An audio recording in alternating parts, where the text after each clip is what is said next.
Assalamualaikum warahmatullahi wabarakatuh.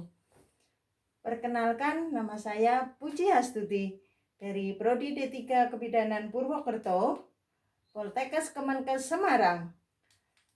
Pada pagi hari ini saya sangat berbahagia karena bisa bertemu dengan Bapak Ibu semuanya di dalam pelatihan manajemen pasien. Dalam kesempatan ini, sebelum kita memulai pembelajaran, yaitu tentang pelatihan pengaturan posisi pasien, mari kita meningkatkan semangat kita dalam proses pembelajaran kali ini.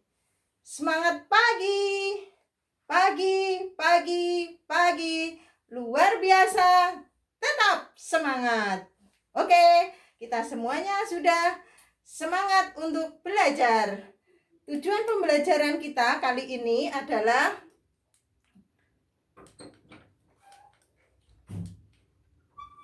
setelah mengikuti pembelajaran ini, mata pelatihan ini, peserta diharapkan mampu untuk memahami berbagai macam posisi pasien, di mana nanti kita akan mempelajari tentang definisi, tujuan, indikasi, dan nanti akan kami perkenalkan segala macam yang berkaitan dengan pengaturan posisi pasien ini dengan kartu permainan. Oke, let's go.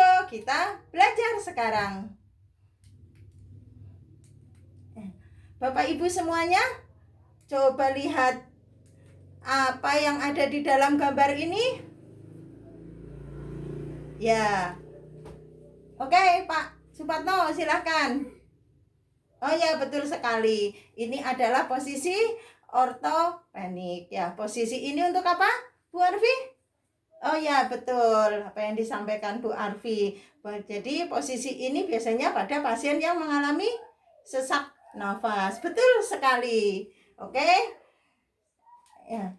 Untuk itu mari kita pelajari secara keseluruhan apa posisi pasien tersebut, ya. Ternyata bermacam-macam sekali posisi pasien ini, ya. Ada posisi SIM, ada posisi Trendelenburg, ada posisi Fowler atau setengah duduk, ya. Ada juga posisi miring lateral, ya. Ada juga posisi tadi ortopenik semacam ini, ya. Berbagai macam posisi tersebut akan kita pelajari di dalam pembelajaran kita kali ini. Ya, mari kita ke materi. Yang pertama adalah posisi Fowler. Ya, posisi Fowler ini adalah posisi di mana kita menempatkan pasien pada posisi setengah duduk, ya, di mana kepala tempat tidur lebih tinggi atau dinaikkan. Posisi ini berguna untuk memberikan kenyamanan ataupun mempertahankan fasilitas fungsi pasien. Nah, kemudian yang berikutnya adalah tujuan. Tujuan dari posisi Fowler ini adalah untuk mengurangi komplikasi akibat imobilisasi. Ya, kita tahu bahwasanya akibat dari imobilisasi, ya, bisa menyebabkan pasien mengalami luka pada daerah punggung, ya. Nah, untuk itu maka dia akan diubah posisinya menjadi posisi semi Fowler ataupun posisi Fowler atau yang sering disebut dengan posisi duduk. Kemudian meningkatkan rasa nyaman. Ya, mungkin tadinya dia tidur terus, ya, akhirnya jadi tidak merasa nyaman atau tidak enak. Kemudian meningkatkan dorongan pada diafragma. Ya, kita tahu bahwasanya pada posisi ini maka si pasien akan merasa apa? Dia akan lebih longgar pernafasannya. Betul sekali.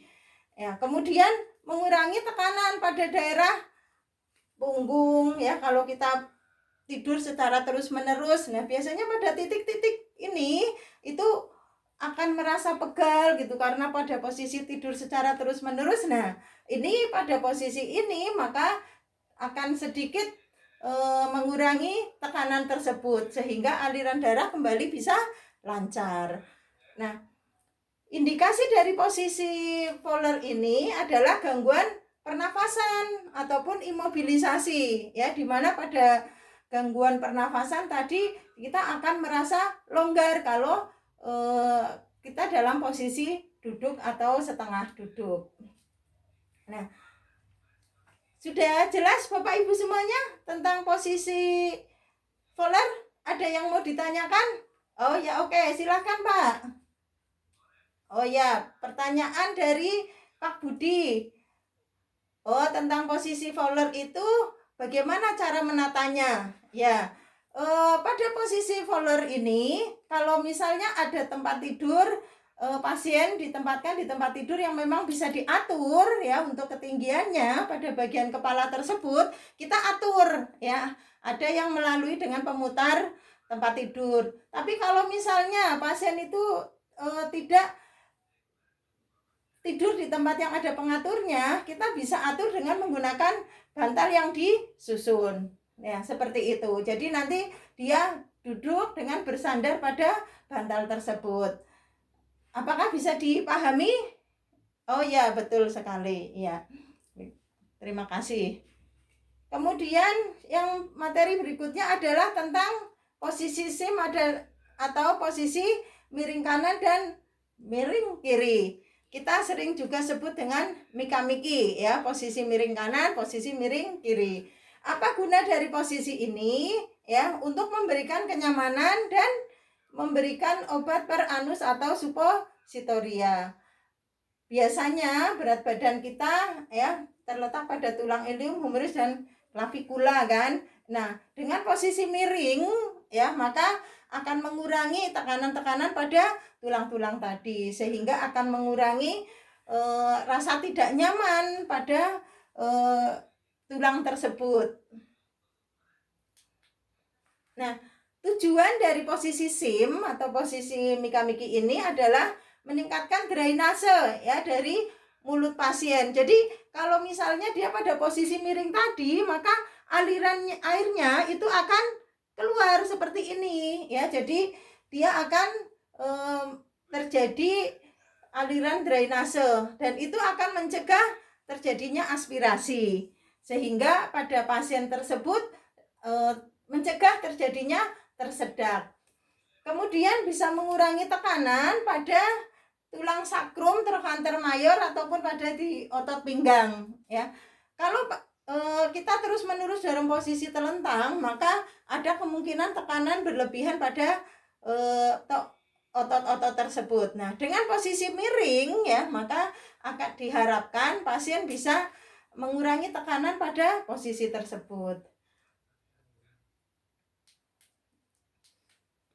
Ya, kemudian juga bisa kita gunakan untuk memasukkan obat, ya. Jadi ada obat-obat supositoria atau obat yang bisa dimasukkan lewat anus, itu dimasukkan, ya, dengan posisi SIM tersebut, ya, atau posisi miring ini. Kemudian juga bisa mencegah terjadinya ulcus decubitus atau luka decubitus. Luka decubitus itu biasanya disebabkan karena tekanan yang terus-menerus, ya, pada daerah tadi, jadi ada tekanan yang terus-menerus pada satu area sehingga aliran darahnya itu menurun ke daerah tersebut. Nah, ini bisa menyebabkan terjadinya luka yang disebut dengan ulcus decubitus, ya, atau luka decubitus. Nah, luka seperti ini akan menyebabkan terjadinya aliran darah yang tidak lancar. Kemudian indikasi dari posisi SIM adalah pasien dengan pemeriksaan dan pengobatan pada daerah perineal, ya. Kemudian pada pasien yang tidak sadarkan diri, pasien yang paralisis, ya, pasien yang akan dilakukan tindakan enema atau menguras pada usus, ya. Kemudian bisa juga pada pasien hamil atau wanita hamil yang tidur dengan pada wanita hamil sehingga dia tidurnya miring, ya, lebih nyaman pada tidur miring tersebut. Ya, untuk posisi SIM ini sudah jelas semuanya? Ada yang mau ditanyakan? Oh ya, silakan Bu Wahyu. Oh, pertanyaan dari Bu Wahyu tadi pada ulcus decubitus ya Bu. Iya. Bagaimana mengurangi ulcus decubitus? Pak Patno? Wah, Pak Patno ini dari rumah sakit ya, sering sekali merawat pasien dengan ulcus decubitus. Ya, silahkan Pak. Oh ya, bagus sekali jawabannya ya.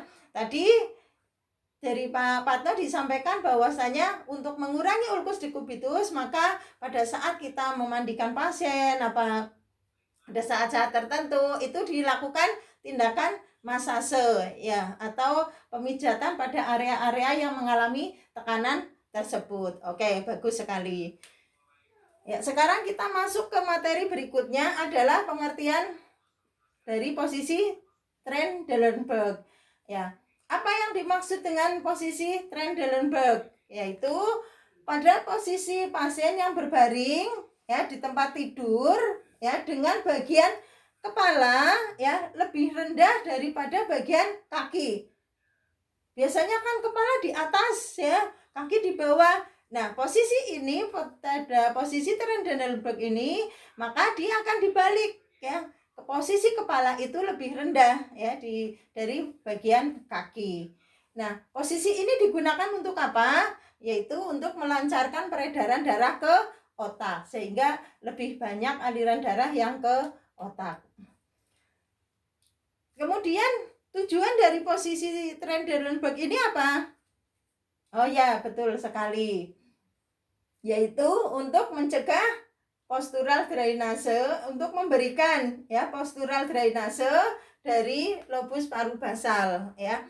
Artinya ya bahwasanya dengan posisi Trendelenburg ini maka pada area paru itu bisa lebih longgar ya karena melancarkan aliran ya dari paru tersebut ya. Kemudian yang berikutnya ya betul, melancarkan peredaran darah ke otak ya. Jadi tadi dengan posisi Trendelenburg di mana kepala itu lebih tinggi daripada kaki, maka akan terjadi peningkatan aliran balik ya, atau peningkatan aliran yang ke daerah otak sehingga diharapkan akan lebih lancar. Nah, indikasi dari posisi Trendelenburg ini adalah pasien dengan pembedahan pada daerah perut ya. Kemudian pasien yang mengalami shock ya, kita tahu bahwa biasanya pada pasien yang mengalami shock ya terjadi penurunan volume cairan ke seluruh tubuh, maka akan bisa menyebabkan terjadinya penurunan aliran tersebut ke otak. Nah, sehingga dengan memposisikan pasien pada posisi kepala lebih rendah daripada kaki, maka akan meningkatkan aliran darah tersebut. Nah, begitu juga pada pasien dengan hipotensi. Ya, pasien dengan hipotensi maka akan terjadi penurunan aliran darah ke seluruh tubuh sehingga untuk memberikan pasokan lebih kepada otak ya, maka posisi pada pasien ini biasanya akan turunkan ya, kepalanya lebih rendah daripada kaki. Ya, untuk posisi Trendelenburg ini sudah jelas semuanya? Oh ya, bagus, semuanya sudah bisa memahami. Terima kasih. Ya. Oke, untuk selanjutnya kita masuk ke bagian permainan. Kita lihat ya di dalam layar ya bahwasanya nanti akan saya bagikan ya kepada kelompok itu kartu posisi pasien ya. Bagaimana kartu posisi pasien ini?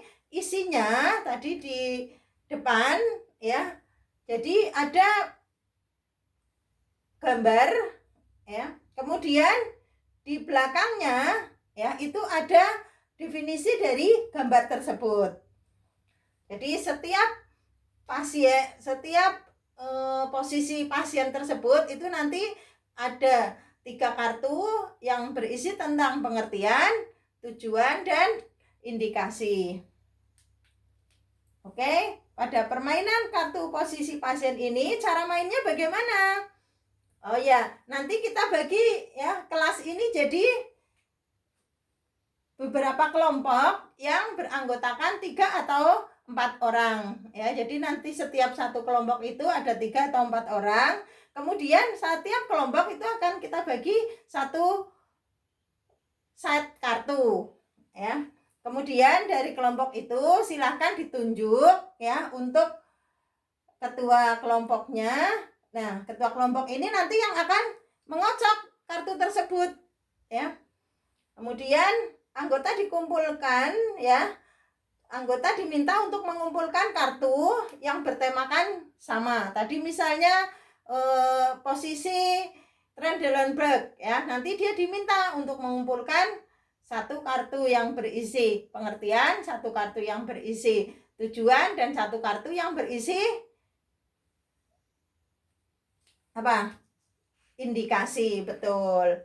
Nah, jadi nanti di situ ada 3 kartu. Kemudian pemain pertama ya mengeluarkan satu kartu dan menunjukkan bagian muka dari kartu tersebut ya, dimana nanti untuk kartu ini ya tadi yang ada tiga kartu tersebut ya, pemain yang lain nanti akan menjawab ya. Jadi pemain satu menunjukkan gambar, pemain yang lain akan menjawab dari kartu tersebut. Misalnya dia di situ menunjukkan pengertian posisi Trendelenburg, maka dia akan memberikan apa tadi pengertian posisi Trendelenburg. Nah, ketika dia bisa menjawab ya, maka itu akan diberikan kartu tersebut kepada pemain yang tadi bisa menjawab. Nah, demikian terus permainan berlangsung ya.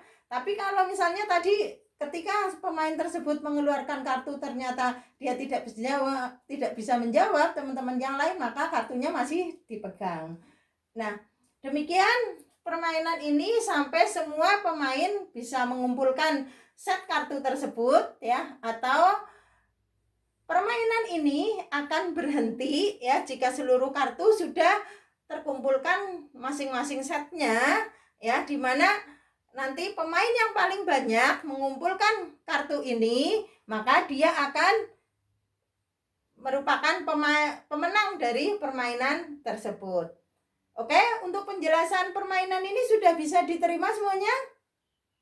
Ya, terima kasih kalau sudah bisa. Ya. Jadi, sebelum kita masuk ke permainan, ya, ini berapa Bapak Ibu? 1. Oh ya, betul. Berarti masih konsentrasi. Ini 2. Oh iya, betul. Bagus sekali. Oke. Jadi Bapak Ibu semuanya, kita masih fokus ya untuk melanjutkan permainan kartu ini ya. Nanti kita akan membagi terhadap kelompok yang akan bermain. Namun sebelum kita tutup untuk permainan, kita lanjut ke permainan berikutnya ya, maka untuk materi ini saya cukupkan dulu ya. Tadi teman-teman semuanya sudah bisa memahami ya apa yang dimaksud dengan posisi Trendelenburg.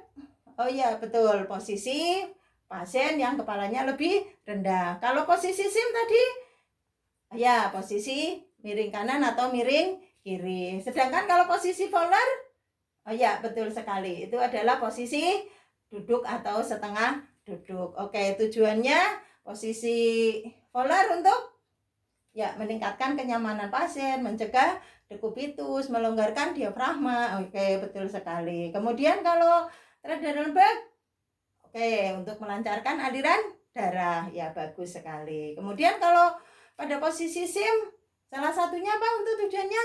Untuk ya memberikan pengobatan suppositoria ya. Demikian juga indikasinya ya. Jadi dari posisi Trendelenburg tadi untuk mencegah pada pasien hipotensi, shock ya, bagus sekali. Kemudian kalau pada posisi SIM ya indikasinya untuk pemberian pengobatan. Oke, bagus sekali Bapak Ibu semuanya sudah bisa merangkum ya, udah bisa memahami materi yang saya berikan dari saya ya.